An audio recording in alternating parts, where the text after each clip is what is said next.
love goes on, softly on. So don't be sighing or crying. Here live with our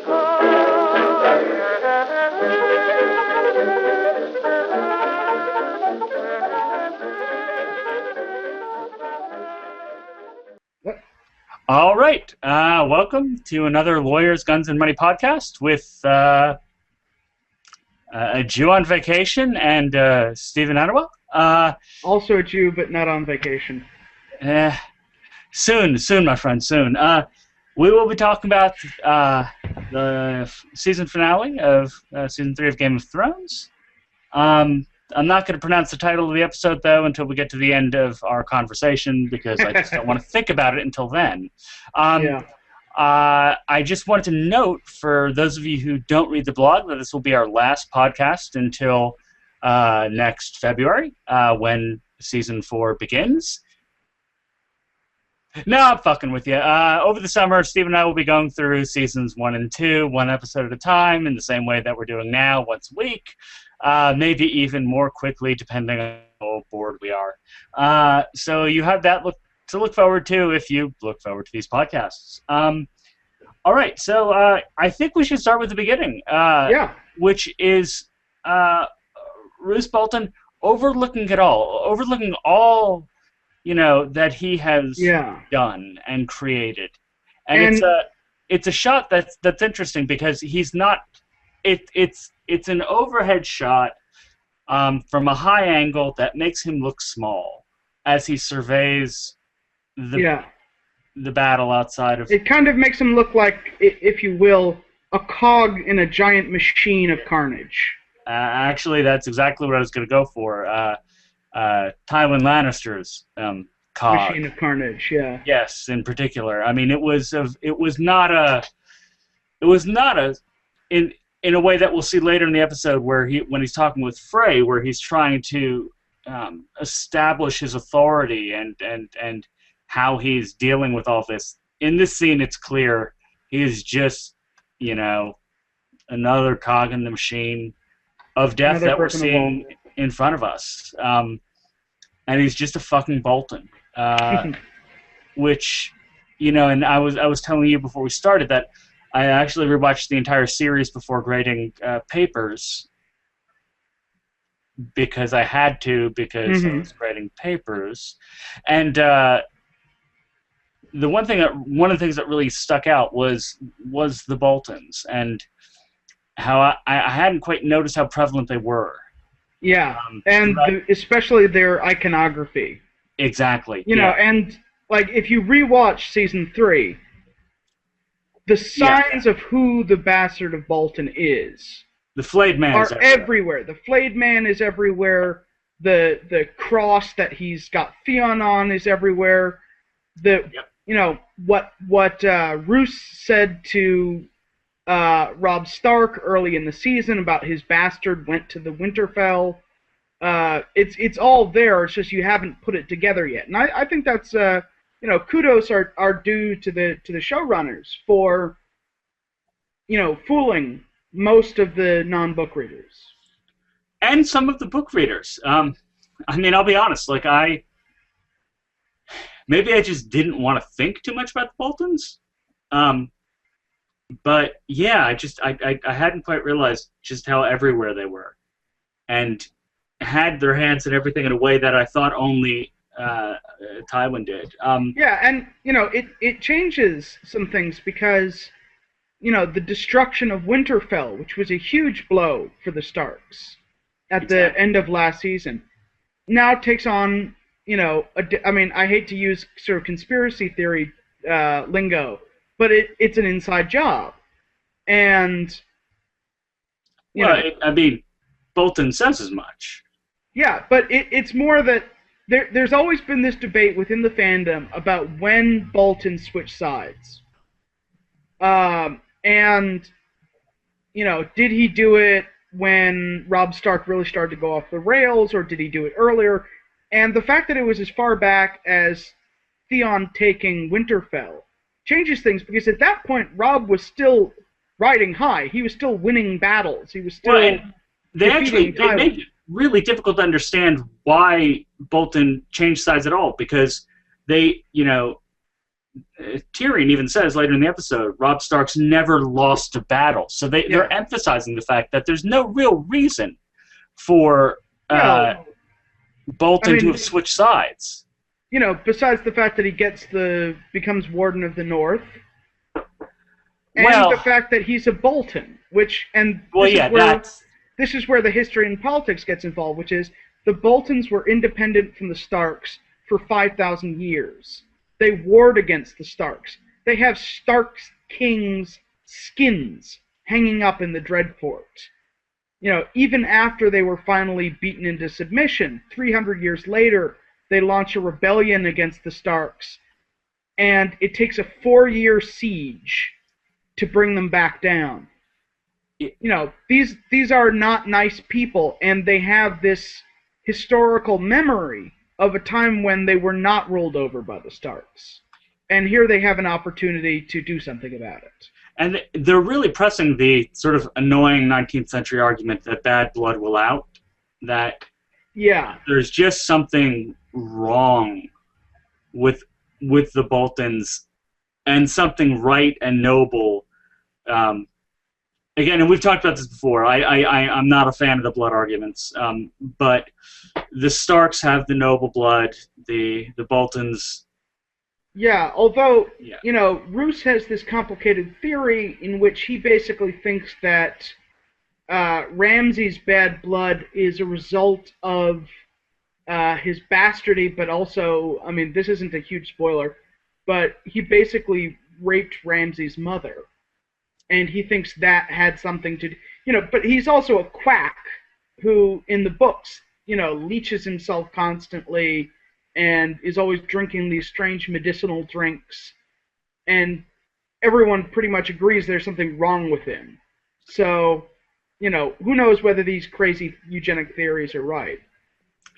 Yeah, they probably, in our world, no, and theirs, who knows? But to get back to the beginning of the episode, people are going to want, at least probably me, to talk about the image of the King of the North, the wolf's head on Robb Stark's body, and I really don't have much to say about it other than, yes, it's fucking disturbing, but it was shot in a long shot. We got as close as a medium. The director, David Nutter, didn't really want us to look at it, and he kept on reversing first to nothing. There were a couple of shots of that and then nothing. Reverse to the head, to nothing, to the head, to nothing, to the head, to a close-up of Arya. And I think that's really the emotional core of is that of she that sees scene. this. Yeah, it's not supposed to be our disgust at what a Bolton has done. And it's an interesting parallel back to season 1, where, we saw the sword come down on Eddard Stark, but the focus is on Sansa and Arya and who's present and how they're reacting to this action. And it's only the next episode in which, you see the blood on the blade and the head come up. But again, the camera really quickly focuses on Sansa collapsing and Arya being taken away. Yeah, Sansa sees it and faints. Arya does not see it, and it's that direct comparison to the episode 1 where Bran is forced to watch Will die, and they say don't look.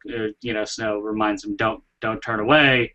Here, right, the Night's Watchman says don't look. So it's a nice sort of But I'm glad they had the image there, because even though they couldn't do this in the series, in the books, this image of a king with a wolf's head. Well, there's that, but it's also there's the image of the king with a wolf's head sitting at a feast of corpses is in the series for a book and a half, basically. Like in the middle of A Clash of Kings, which was essentially season 2, people start seeing this. Dany sees it. Theon sees it in a dream. Patchface, who doesn't exist in the show, sees it. So it has this kind of almost like like the theme of Jaws, the da da da da. It's brought up again and again in these little flashes, so that when it hits and you see the wolf head, although it's actually just discussed in the books, you don't, there's no character who's actually seeing it. When that image is revealed and made clear, it has this weight, like it's been somehow. Wait, how does no character reveal it? Whose chapter is it in? They only talk about the head being sewed on by a letter in what is the small council scene in this episode. Okay. Because Arya in the books is unconscious at this point. She doesn't see this. Okay, yeah. I was about to say, I was just wondering whose perspective we get. And there's no POVs. I mean, Catelyn's dead, so she can't give a POV action. So it's revealed in a letter. But at the same time, if you look through like DeviantArt, or if you just do like a Google search of Robb Stark Wolfhead, it's everywhere. It is. Yeah, I'm not gonna do that. Yeah, but it's clearly an image that has some hold on the imagination. Anyway, I think that's enough about that. And Tywin actually says, that good the North will never forget, which is one of the strangest. Yeah, shall we go to that? Like, and we're jumping to the next scene, the small council, but Tywin actually says to Tyrion, it's good the North will never forget. And when I'm watching that, I just think, yeah, great. The North will never forget. Tyrion says the North will never forget this. And Tywin says, good, let them remember what happens when they march armies south. Yeah, that's... And... historically, that has not really worked out well for... Yeah, I mean, this is... I think, ultimately, we're starting to see some of the limitations of Tywin Lannister's theory of politics, which is... he's really emphasizing the, it's better to be feared than loved, but he's forgotten, and what Tyrion has remembered is that part of Machiavelli's maxim was, so long as you are not hated. And this is an open question about, is the North going to react to this, catastrophic defeat with submission or vendetta? Have they ended a war, or have they just ensured that the war will never end? And they believe all the Stark's men are dead, so there's no banner that the North could kind of fly under, which strikes me as a very odd thing for them to say. They just had a nice little battle of Blackwater with Stannis. It's just very odd that they keep saying that the war is over. Yeah. It's sort of us saying, hey, look, we're out of Iraq. War is over. Yeah, exactly. Except for the other places where we're currently engaged. Yeah, but some other things I thought were really interesting about that scene. I mean, first of all, Pycelle's little, ultimate petty vengeance thing of dropping the letter on the floor. Joffrey's, just obscene gleefulness about all of this.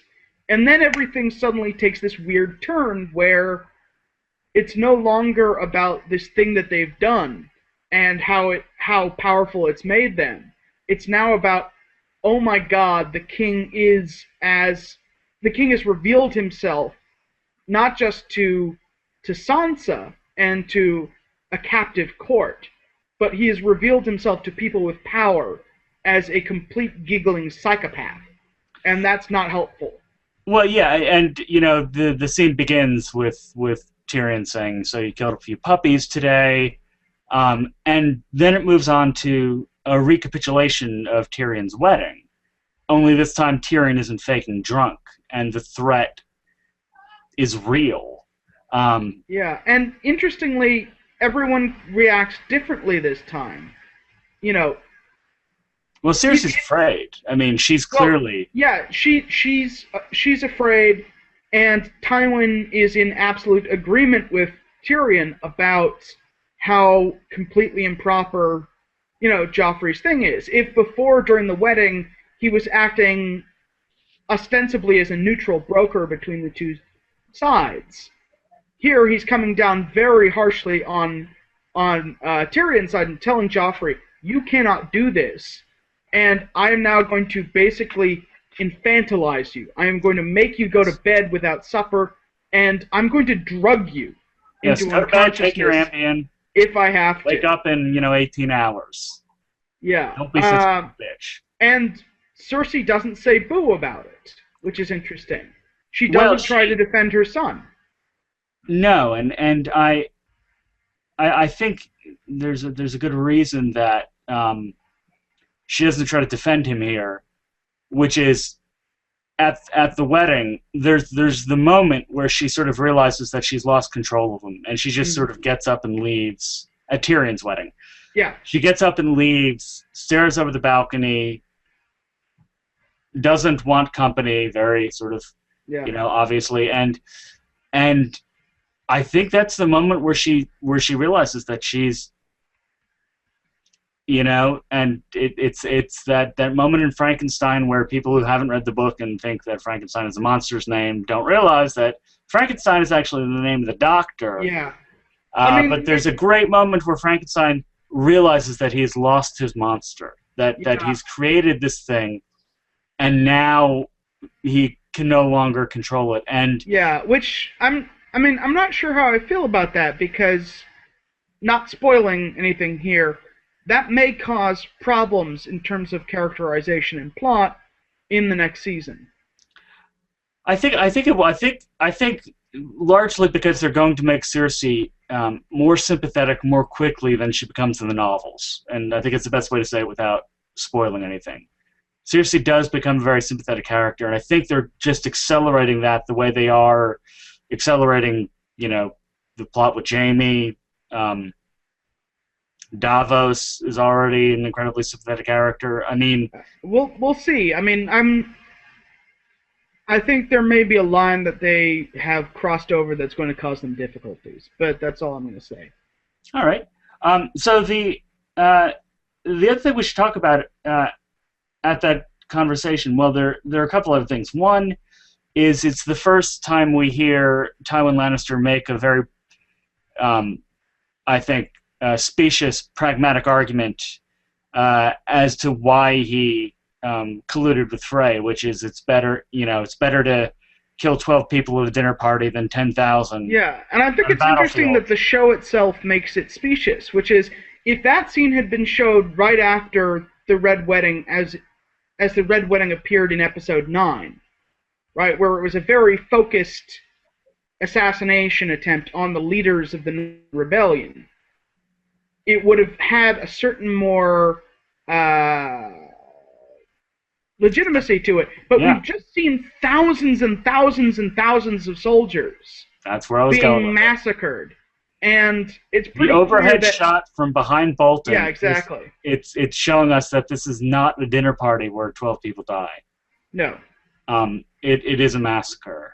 And this same logic will be brought up again by Melisandre with Davos and Stannis, but we'll get to that later. Mm-hmm. It's just it's the first time we've had this sort of pragmatic argument for death. And I think it's important because sometimes fans of the show, but also the books, tend to internalize this logic of the Game of Thrones that they're hearing from people like Littlefinger, or like Tywin, or like Varys. And they think that that's self-evidently right, when you really actually have to think about, well, who's saying this? And how sure are we that they're actually saying something true, and how much are they just saying something that is true for them? And, we have to look at what the ultimate outcome of all of these actions are, which at this point no one can tell, to figure out whether George R. R. Martin is the kind of author who ultimately rewards naked ruthlessness, I was going to go for. Okay. Well, so, speaking of consequences, should we talk about Bran and the story of the rat cook? Yeah, really uninteresting in the way it was shot, but very important. You didn't like the echoing Hodors? Well, okay, I like the echoing Hodors, but the part of The me who camera took a work. class on disability studies hates the part of me that laughs every time Hodor opens his mouth. But I do laugh every time Hodor opens his mouth. Here, though, Hodor's actually a key part of the plot. Yeah, He's the he's how means of recognition. Sam. Yeah, and I did like the fact that he's of everyone else is freaking out, and he's perfectly happy in this terrifying place called the Night Fort. He's enjoying the echoes, and he likes when people know his name. It's everyone else who are telling themselves ghost stories and getting freaked out by Sam's huffing and puffing. Well, it's like that. I don't know. I think of telling ghost stories in scary places, much like that. I think it's the third episode of Homicide where Andre Barrar goes into this long disquisition about why it's good that the air conditioning has gone out in the department, and he talks about why it's great to drink hot tea. Oh yeah. Air conditioning has gone out because it makes you feel cooler. Mm-hmm. This is pretty much the same theory. Like, we're in a really fucking scary place. Yeah. Let's amp it up a But it little also bit. has a metaphysical thing, which is that they showed in episode 9 what guest right is. But unlike in the books where it had been brought up before, many times previously, now they really get into this is the metaphysics, this is the religious and cultural background for all of this. You do not do things like this.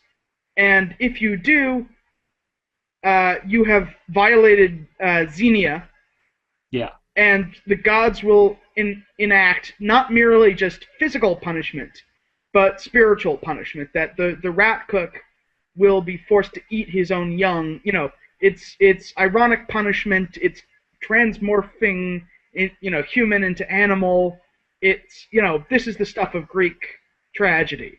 And it's funny that it's about, it's ironically commenting on the one thing that neither Jojen nor Bran has actually caught wind of through their special channels yet. They know nothing of the Red Wedding. They know about the Walkers to the north, they know about the armies of the dead, but Bran doesn't know anything. Yeah. Although, so I guess in a sense they're kind of playing the role of like a Greek chorus, but kind of blind. They can't see the action that they're commenting on, but they are clearly Commenting on the action. Yeah, given that they immediately cut to Walder Frey and Roose Bolton, this is a clear comment. Bad things are going to happen to these two guys. Yeah, they cut to Frey and Bolton and declaring the war over right after Bran has declared that he's the only one who can stop this. Yeah. So we have this declaration that war isn't the war, that the war is to come, and only Bran going north can stop it. And then they cut to Bolton very kind of vigorously saying, "War's over." Yeah, and I like this scene Give torture a chance. Between Frey and Bolton in that, one, there's an element of realism. Frey is eating the leftovers from the wedding as people are scrubbing the blood off the floors. And you also get the sense that Bolton really can't stand Lord Frey. That, Bolton thinks of himself as kind of a professional, that he sees, his opportunities and he takes them, and that, he would have been willing to work for Robb Stark if Robb had just, fought a war the Bolton way. But that Frey is consumed by his insecurities and his resentments and his grudges, and that he's kind of taken his eye off the ball, right? The Blackfish has escaped. Edmure Tully is still alive, even if he's a captive. And Bolton is going to leave where this all happened. He's going back to be Warden of the North. Frey is staying there. He's going to live in the hall where he did this. And that's bad juju.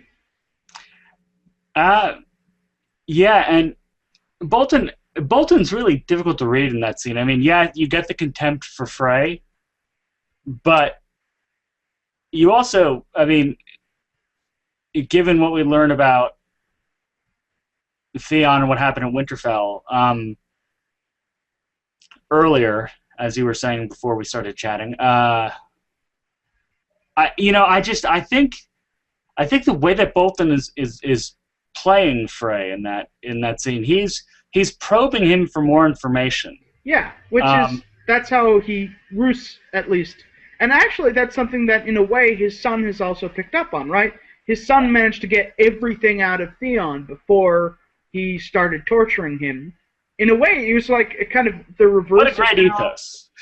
I was going to say it's the reverse of the kind of the normal 24 Fox News logic on torture, which is he got everything out of the way so that he would worry about misinformation under torture, so that he could just do it as as pure pastime torture. Yes, there's no meddling with facts. Yeah. And it's nice that we get Roose introducing his son and drawing a distinction that he says, my son has his own methods. But he also very affectionately refers to him as my bastard. Yes. And it's something that Ned never said about Jon. Ned always insisted on calling him Jon. But he's quite affectionate when he said, my bastard. Yeah, as far as he can be affectionate. Well, yeah, as far as he contains things that we consider human emotions. Yeah. He seems to have them and isn't using bastard as a pejorative. And then we cut immediately to Ramsay chowing down on a sausage. Yes. I have to say, I mean, an episode that is quite grim was really funny in a crude, dark humor sort of way. It was the reaction shot. It was actually staged comedically with the close up on the sausage, cutting to a sort of medium shot of Theon, back to a close up on Snow's face, and him going, who me? Yeah. What do you think I am, a savage? Which. It's ironic because yes, he is a savage. Yes, you've already proven that time and again. You don't need to. This is just another example. But that scene, the whole point, and we were talking about this. The whole point is this is sort of a weird way of what's the word in narratology for when you're laying things one over the other to sort of wrap them? Imbricating. Like imbrication. It's like tiles on a roof. Mm-hmm. One laying over the other in order to make a kind of whole. We're just sort of stopping in with Theon. It's not a consequential scene. But at the same time, it is consequential in the sense that a lot of people were complaining about where the hell is this arc going, right? A lot of people were like, why was there this mystery for most of the season about the boy's identity? Why are we seeing this torture? And it's because, one, this whole season has been an introduction to a new villain, Ramsay Bolton, who, I don't know about you, but I'd be a hell of a lot more scared of Ramsay than I would about Joffrey. Because Ramsay is not a coward. They're both psychopaths, but Ramsay is perfectly happy to get his hands dirty. This is something we should talk about because, as we were saying before we started chatting, or as I was saying, I quite caught the implication of the scene a few episodes ago with Littlefinger and Varys, where Littlefinger actually says, "I've given the king a present, a taste of his first experience." Yeah. And that's when we cut to Roz, right, being Saint Sebastian, meaning that that's the first time Joffrey's killed. I think the difference between Joffrey and Ramsay Snow is really, at this point, just a matter of experience. I don't think there's any... I disagree. I mean, and partly this is my reading of Book Ramsay, is that Book Ramsay is the kind of bully who, if you try to defy him, Joffrey will shrink back when he's been hit in the face. Ramsay will just bite you in the face. And you see that when, Theon, I mean, it's described in the books. Theon, before he breaks in the books, Theon runs away. And Ramsay is perfectly accepting of that because it gives him a chance to have fun hunting you down. Yeah. And you see it, he goes up against, 6 or 7 Bolton guards? And is perfectly, cool in chopping them down. I think the difference is that, he likes to get his hands dirty. And Joffrey, even as a killer, has this removed, right? He ties up a woman, he steps backwards, and he shoots from distance. He is, I think, at a certain afraid of contact with other bodies. Whereas Ramsay likes touching meat, foul-smelling meat, reeking meat. Yeah. And that's the other thing that this has all been building towards, is that just as we have the identity of Ramsay uncovered, Theon has now completed his transformation into Reek. He is no longer Theon, he is Reek. And I don't know how well that scene worked for you. I liked it, although I thought it was a little staged, but I thought it was a little bit too reminiscent of, the Kunta Kinte Toby moment. I thought they could have done that slightly differently. I think just the fact that he was on the cross and, your name is Reek. It's Toby. It was a little theatrical. I agree with you. Season 1, Joffrey is ordering the Night's Watch, or not the Night's Watch, the King's Guard to assassinate people. Season 2, he's ordering soldiers to kill people. He's always at this remove. Season 3, he finally does his own kill, but you're right. Again, it's with a crossbow. Yeah, it's with a crossbow, and he's already tied her up. On the other hand, there's a way to look at that as a trajectory. It's escalating violence. Close. It's just that I think there is something interesting that the characteristic essence of Ramsay is that he likes to get in close. He likes getting dirty. Yeah, I guess what I'm saying is, on the show at least, we don't know how he's got to that point. Yeah, that's true. And Joffrey's on the road. But speaking of on the road, this is a good transition, I think. Well, isn't the next transition to the Iron Islands? Oh, okay. No, that wasn't. You're better at transitions than I am. Yeah. Look at you. All right. Yeah. But I'm angry again. Anyway, I hope you're happy. I actually like this scene a little bit more than the the Kunta Kinte moment, because you see the horror of what's been done. Wait, by the way, by not seeing it. Define that moment, because there are going to be people watching this going, "What the?" Oh, okay, all right. So Roots, the book and TV miniseries from the 70s. Yes? 80s, maybe. 70s, 80s. I think it was 70s because I remember it being mentioned on that 70s show. Giant miniseries. Giant miniseries, really kind of the first of its kind in television history. For the sort of path breakers, but yeah.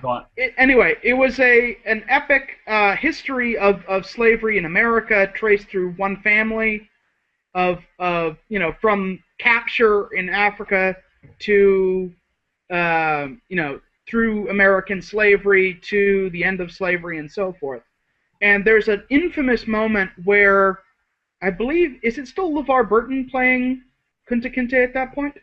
I don't remember. I haven't gone back and rewatched it. There's a moment where the protagonist, Kunta Kinte, who is an African prince who's been captured and sold into slavery, is being made to accept his slave name of Toby. And he's put on a cross and he's whipped until he says, say your name is Toby. And he responds, heroically Kunta Kinte until he's finally broken down. And that's a clear reference to this scene. So, yeah. Okay. So we then switch to the Iron Islands, where you sort of see the consequences of the... Yeah, and that Ramsay, and this is again a slight difference from Joffrey, Ramsay does horrible things for his own pleasure, but he also manages to mix in business with pleasure. That he's using what he's done to Theon to terrorize the Greyjoys, and to, interestingly, kind of establish the Boltons as, a nationalist force, ironically. That, he says, you're going to get every Ironborn out of the North, or I will flay them alive. And the reaction, I mean, I love the fact that, first of all, you don't see the box, what's in the box. And by the way, yes, everyone has heard all of the dick in the box jokes. So I don't think we need to go into them. See, that's not what that comes to mind with me. There have been oh, come on, everybody used that joke. Everybody. 5 or 6 moments this season where I just repeat Brad Pitt at the end of 7, like when. Yeah, but everyone else was doing the SNL skit. See, I was just thinking, what's in the box? What's in the box? Yeah. Come on, what's in the... And I did that when Tyrion and Sarah were... It's just, what's in the box? Come on. Yeah, and, I did think it was interesting the way that the two Greyjoys reacted, where Balon is clearly horrified, but at the same time he's clearly given up on Theon. And I'm officially clueless about what the hell they're doing with Asha/Yara Greyjoy's plotline, because this does not happen in the books, so I am completely at sea.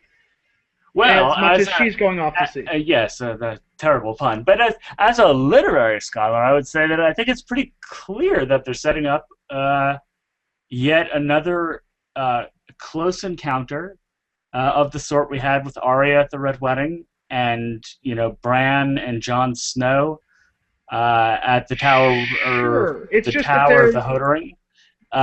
It suggests that something that happens in Book 4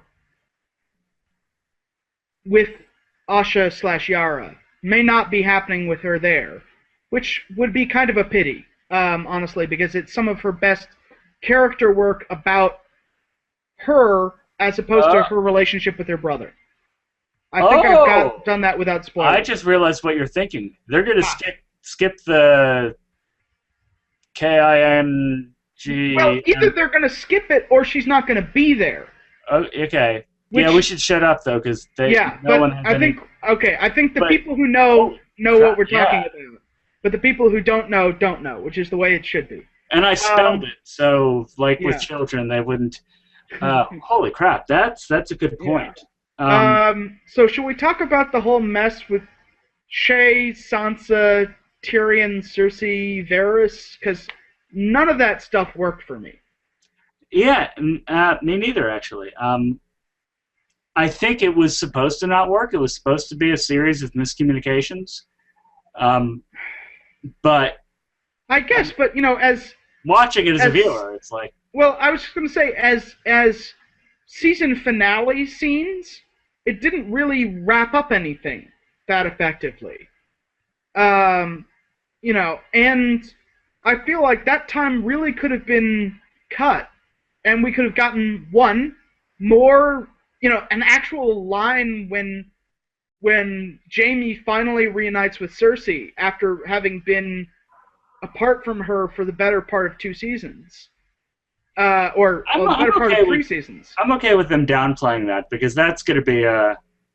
Yeah, but it's just the fact that they had the scene and then no dialogue really felt like, they threw it in there just to establish that, yes, he'd gotten to King's Landing, but very little actual content to that scene. Well, no, I think there's a lot of content. It's just, it is unspoken. I mean, I... Okay, we get that Jaime feels self-conscious about his hand, but I don't think anyone... I mean, could you really characterize Cersei's reaction to him? Well, yeah, it's the way you... I mean, how does she feel? Happy, sad, excited, hungry? Shocked? I didn't get that from her facial expression.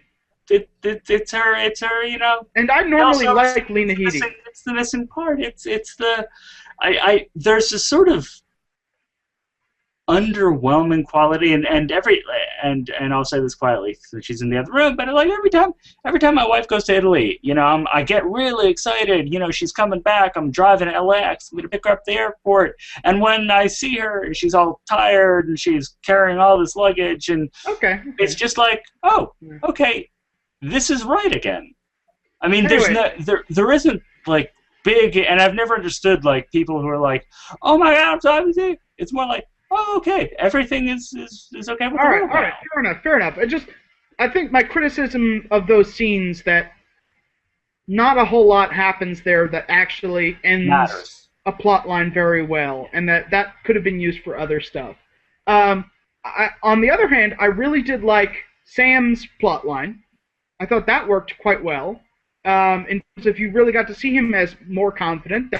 You know, one, he didn't leave the dagger behind in a stupid fashion because guess what? He's got tons of the stuff. And we knew that because he, he got it to but fist. a lot of people forgot the scene in the second season in which he finds a gigantic cage. It's a cache. I mean, but you know, you also get the thing about, you know, he's out there claiming the fact that he killed one of the White Walkers.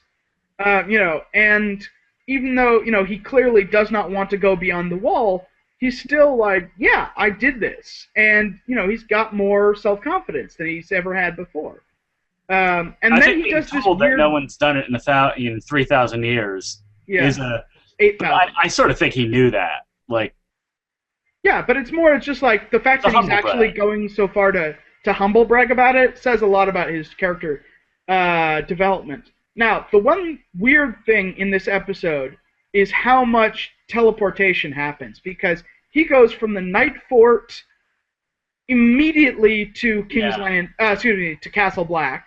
The one thing I want to talk about before we get there is you want to talk about teleportation.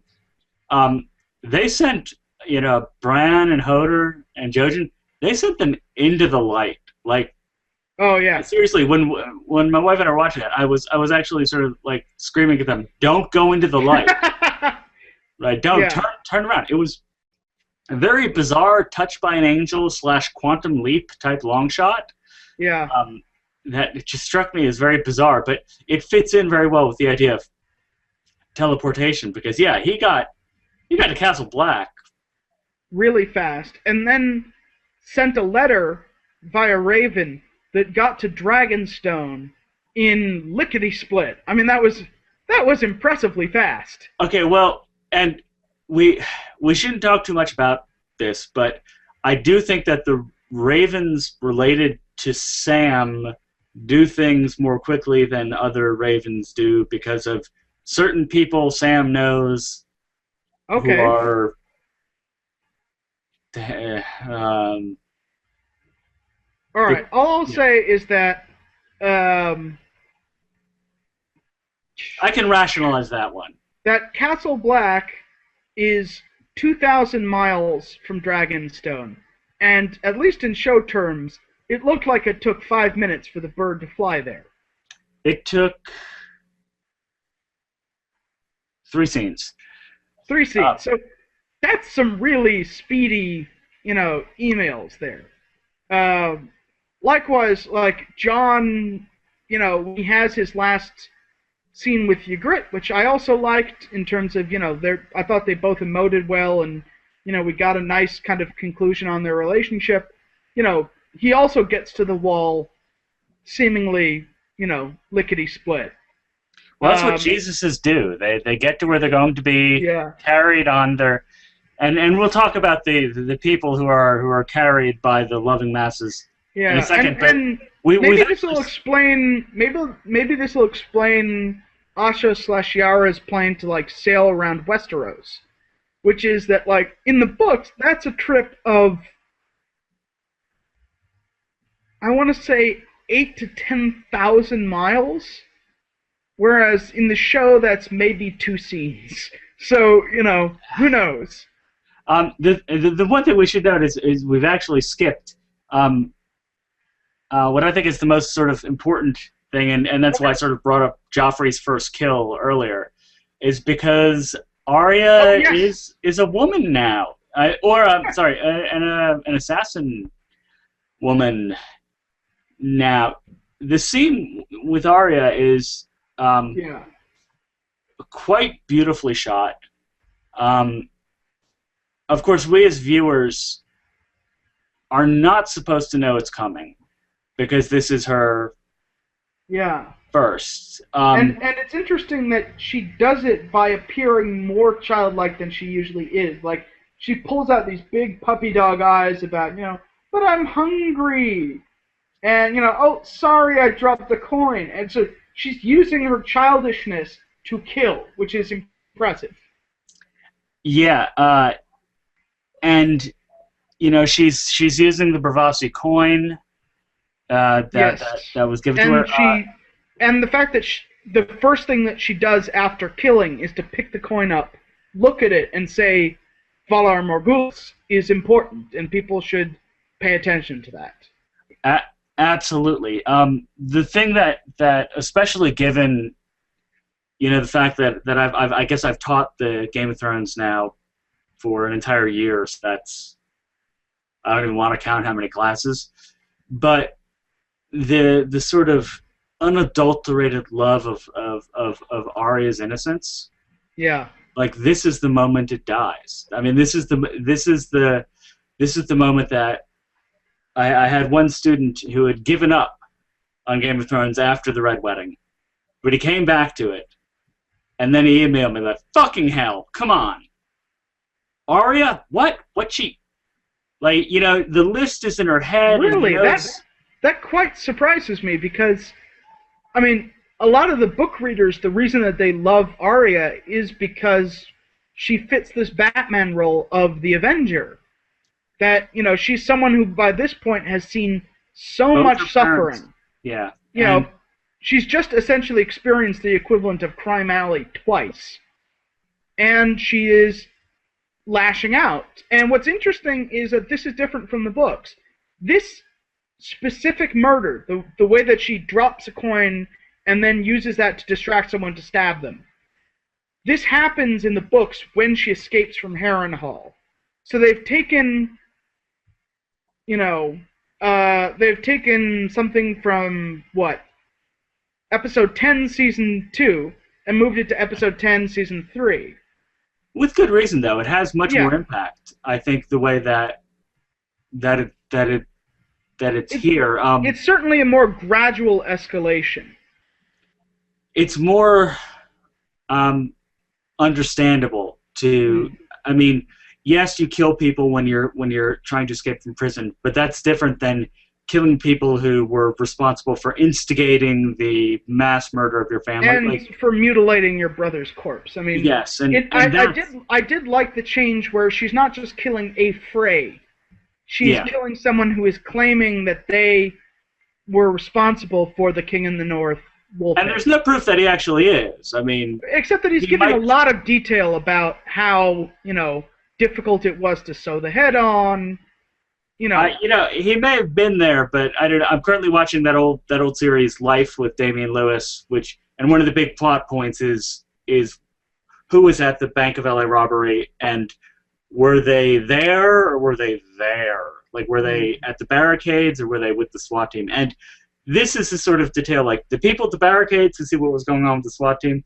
Similarly here, I think we have a case where he could have seen what was going on and seen the difficulty in taking off Rob's head. I think part of the point is that Arya is now revenging herself against all of them.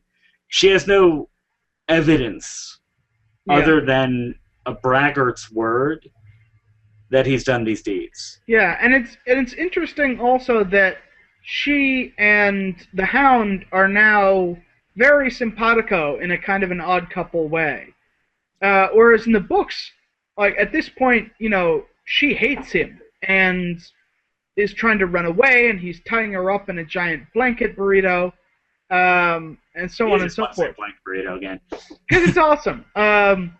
But I did like his reaction was kind of not "don't kill people," but tell me next time. Tell me next time.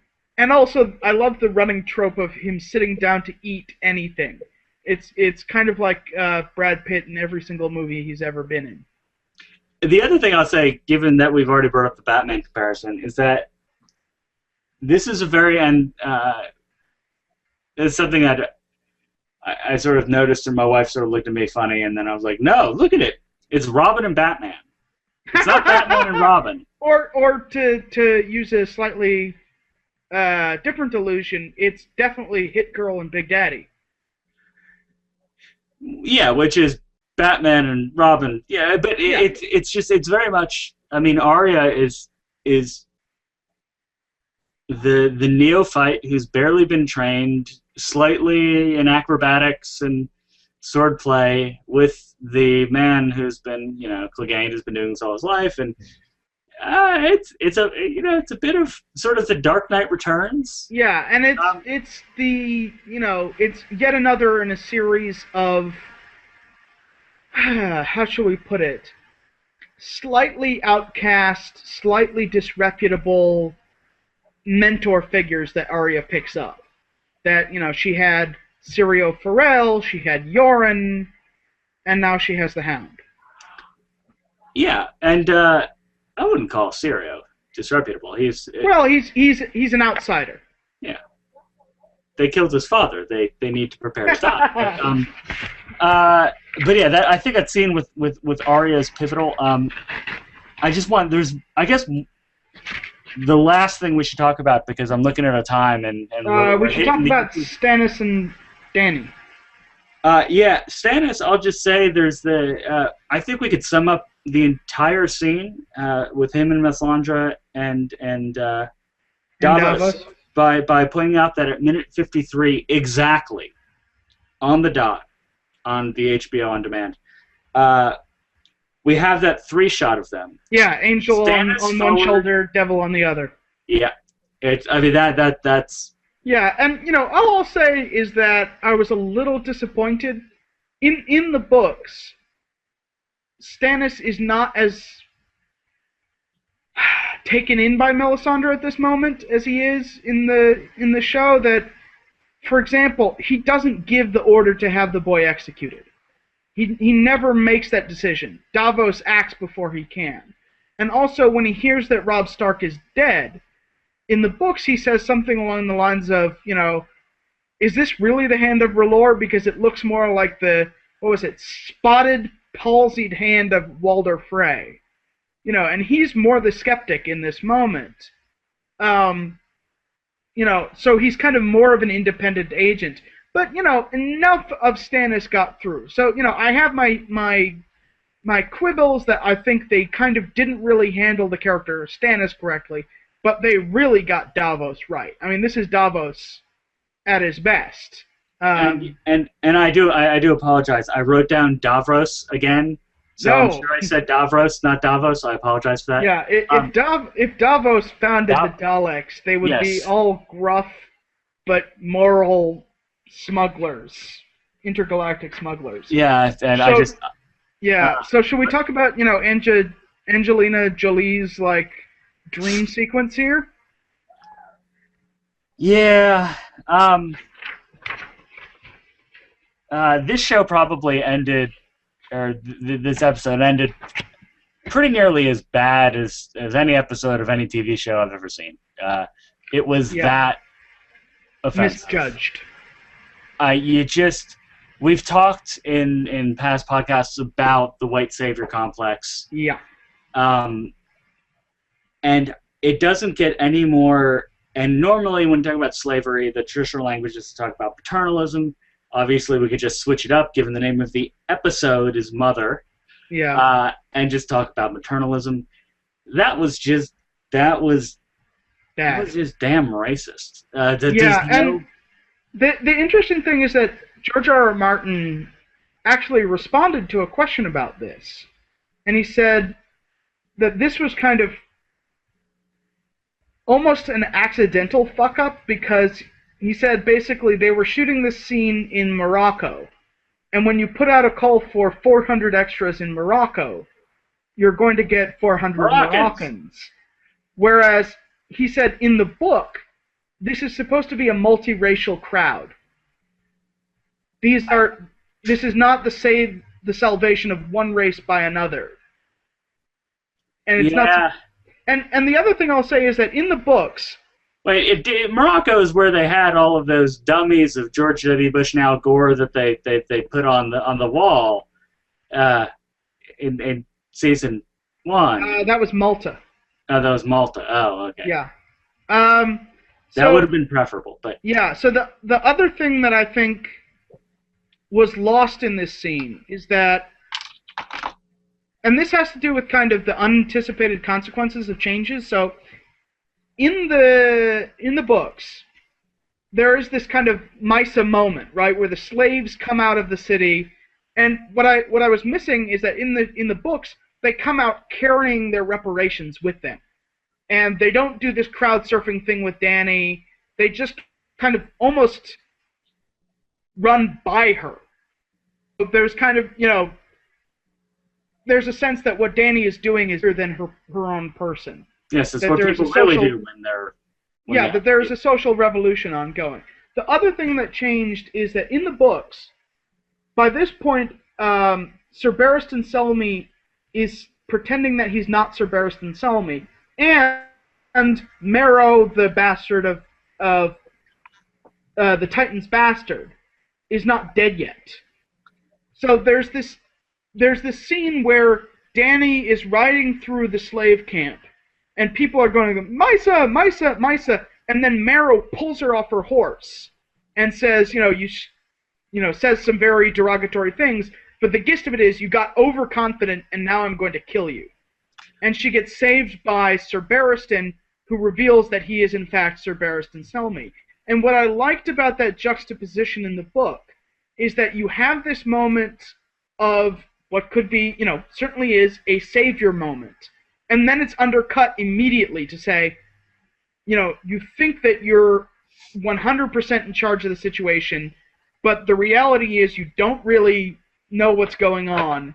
And, there are things that are going on that you are not aware of. You see what you did there, though. Of undercutting, you just talked entirely about the book.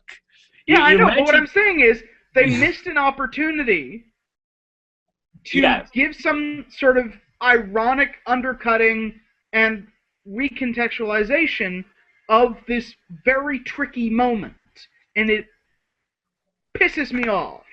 Okay, that makes sense. But in terms of what we actually saw, we had the weird circular motion of the slaves, which resembled nothing so much as the horses, who were arrayed in a very similar circular fashion. North of the Wall a couple episodes ago. And we also had this just... the way that they kept on cutting to the close-up on Dany's face, and the way that she was... the crowd, and when they actually had her not just walk through the crowd, but crowd surf on top of it. It was just... I see what they were doing by... It just didn't work. No, it didn't. It didn't work. I think they were trying to set up a comparison between what happened with her and what happened with Jon Snow. Yeah, where they both get carried off, but it just did not work.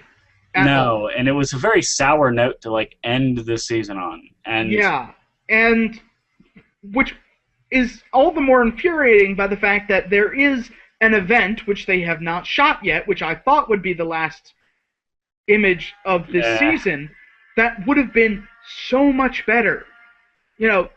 Audiences have come to expect something really impressive from the last scene of a season of Game of Thrones. Season 1, it was the dragons. Season 2, it was the army of the White Walkers. There is something impressive that they could have done and chose not to, and I'm totally mystified. I think they thought that scene was going to play very differently. They were banking on Dany's appeal as Abe Lincoln that they've established throughout the season. They've been playing with that. Instead, we get Dany crowd surfing a bunch of others with a capital O, and some CGI dragons who have never looked quite so bad as when they were flying above a bunch of other CGI people. I mean, that's the other thing. All those people were not extras. They said there were about 400 extras, which they then probably CGI digitally copied into 4,000. Yeah, a much larger group, but you can tell, and it's maybe you can't. It's one of the things that I unfortunately see everywhere now. It's the effect of CGI and CGI. When you lose, you can actually get a crowd, especially if, like in the Iron Man film, where they're at a party, and Iron Man flies over the crowd. You can actually, and he's CGI, and half the crowd is CGI, and you can actually determine the contours of the crowd, the actual crowd, by looking at Iron Man. It's just it's something that just drives me nuts because it looks so terrible and strikes me as a bit lazy. And although I gotta say,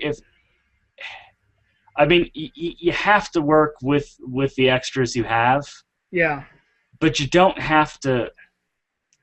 You don't have to. Like I said, you don't have to emphasize the toothlessness. I mean, that was one thing that you don't have to emphasize the fact that they're toothless, or that they're missing an eye, or that they're slaves, but you don't have to dehumanize them in the way you can show them having agency, that they are grabbing.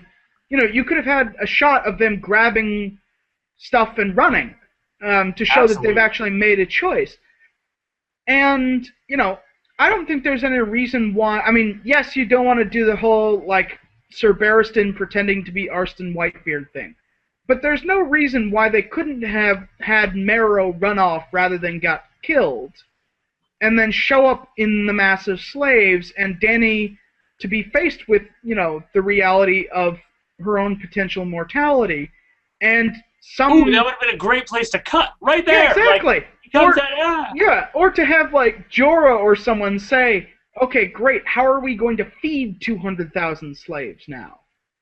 Some recognition of the fact that she's embarked on a very dangerous social revolution, that there are elements and factors that she has not taken into consideration that are going to be very problematic for her in the future. And, but I don't want to just, endlessly rant about this scene. I want to end this podcast on a high note by saying that I have really enjoyed making these with you. Sure. I think I think this season, is the best season to date. I think, season 1 was quite good, although I would argue that, second, third, and fourth episodes kind of were a drop in intensity from the pilot. We got to introduce 150 people. I mean, it's... Yeah, and that it took a while to build up steam, and, episode 5 is really where it started to pick up. I think season 2 had higher highs and lower lows. It was a bit more uneven. But, with the exception of this massive stumble at the very last image of season 3, I think season 3 has been consistently excellent. And I just say to the, I don't know if the showrunners are paying any attention to this particular part of the fandom reaction, but, okay, you got, an A-. I think if you are a little bit more careful with season 4, you could probably get an A or an A+. Yeah, right. Our complaint amounts to you're the guy who's about to win the Boston Marathon when you snap your Achilles. How about the New York Marathon? Okay. New York Marathon. And how much did it traumatize you for me to mention grades? Actually, not that much now. I mean, look at me. I am vacation Jew. Right. I'm totally. I don't have to grade again. I mean, right now, at this moment in time, I may never grade again ever. So I'm fine with it. I got them all turned in. So no trauma at all. In fact, good times. Look. Do you see the hat I'm wearing? The shirt? Yeah. Okay. So should we take that as our moment of happiness to end on? Or I think we should. Sign off and say, everyone, thanks for listening. We had I counted today. we had apparently 94,321 people download or watch the previous podcasts.